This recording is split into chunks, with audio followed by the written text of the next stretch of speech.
نئے اور پرانے پاکستان کی بات چھوڑ کر ہمارے پاکستان کی بات کرنی چاہیے۔ آرمی چیف کے بیان پر صحافی عمران ریاض خان کا دلچسپ رد عمل سامنے آ گیا۔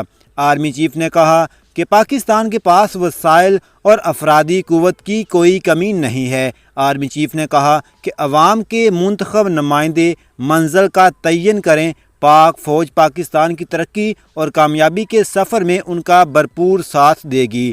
پاکستان کے army chief general Asim Munir نے کہا کہ پاکستان میں اس وقت نو گو ایریا نہیں ہے۔ نئے اور پرانے پاکستان کی بحث چھوڑ کر ہمیں ہمارے پاکستان کی بات کرنی چاہیے۔ آرمی چیف کے بیان پر صحافی عمران ریاض خان نے اپنی ٹویٹ میں لکھا، نئے اور پرانے پاکستان کے متبادل ہمارے پاکستان پر ہم سب کا اتنا ہی حق تسلیم کیا جائے گا جتنا چند طاقتوروں کا ہے، کیونکہ ابھی تک تو ہم غداریوں اور بغاوتوں کے وہ مقدمے بھگت رہے ہیں جو انگریز دور میں غلامی کا صلہ ہوا کرتے تھے۔